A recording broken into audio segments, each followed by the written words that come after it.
آپ کو پتا ہے کہ جی پھر ایک وقت گزرتا ہے تو اپنی رفتار سے گزرتا ہے.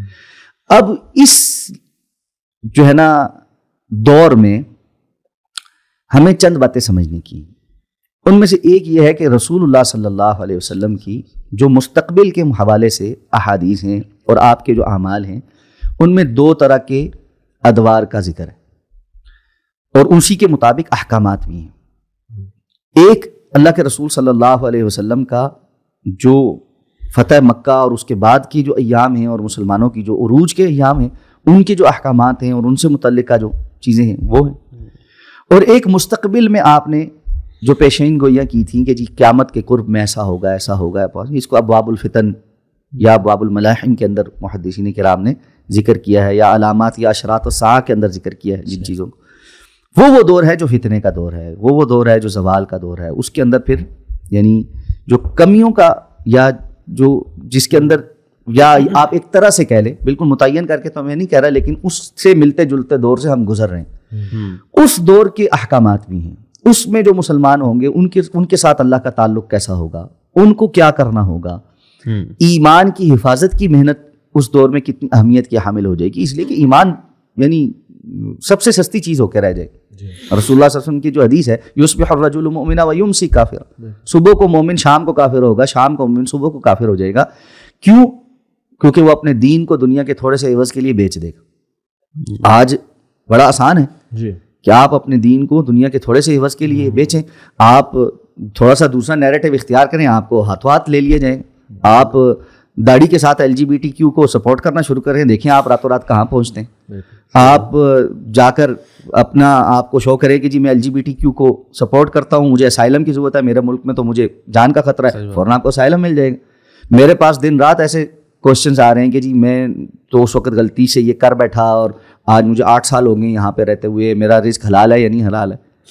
اب آپ کو پتہ ہی نہیں, آپ کو رزق کے حلال ہونے سے بڑھ کر ایمان کی سلامتی کی فکر ہونی چاہیے اس وقت کہ جی یہ سب کچھ کرتے ہیں, ایمان کی سلامت ہے یہ نہیں ہے. لوگ نا یہ اپنے پاسپورٹ پہ اپنے ریلیجنز بھی بالکل جا کے وہاں پہ پرماننٹ ریزیڈنسی ایسے ٹھک کر کے مل رہی ہے. ایسا ہی تو جب حالات اس قسم کے ہو نا تو وہاں شریعت کے احکامات کیا تھے اور اس میں انفرادی سطح پر اپنے ایمان کی حفاظت کرنا اور اس کی کیا اہمیت.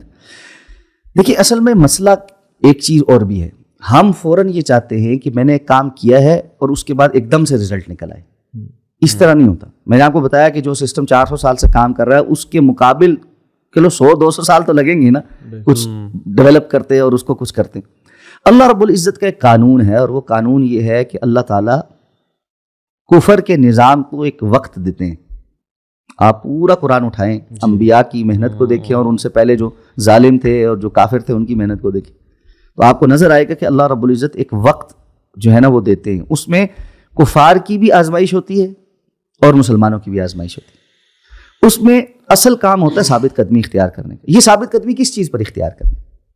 اللہ تعالیٰ کا آپ سے مطالبہ یہ ہوتا ہے فاتقوا اللہ ما استطعتم, جتنا تم استطاعت رکھتے اتنا تو اللہ سے ڈر کر دکھاؤ نا, یعنی اپنا آپ اتنا تو پروف کر کے دکھاؤ جو تمہارے بس میں. اب آج کے دور میں جب ہم یہ بات کہتے ہیں نا تو ایک دم سے یہ سوال آ جاتا ہے نہیں آپ تو امت کے لیول کی بات نہیں کر رہے, آپ انفرادی بندے کی لیول کی بات کر رہے ہیں. آپ نماز روزہ حج زکوٰۃ کا حکم دے رہے ہیں, بھی کرنے کا حکم دے رہے ہیں, آپ یہ نہیں بتا رہے کہ لیڈرشپ کیسے آئی. بھائی آپ آج بندوق اٹھا لیں اور ہر طرف ٹھاٹ کرنا شروع کر دیں تو اس کا کیا نتیجہ نکلے گا؟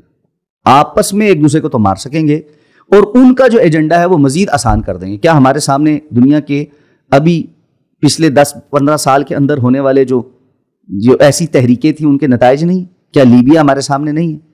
کیا یمن ہمارے سامنے نہیں ہے؟ کیا تیونس ہمارے سامنے نہیں ہے؟ کیا مصر ہمارے سامنے نہیں ہے؟ کیا وہاں کے مسلمانوں نے یہ سب کر کے کچھ بہت زیادہ اچیو کر لیا اور کفر کے مقابلے میں بہت اچھی جگہ پر کھڑے ہوں گے جو ہم کہیں جی ایک بڑی اچھی مثال ہے اور ہمیں بھی ایسا ہی کر لینا چاہیے؟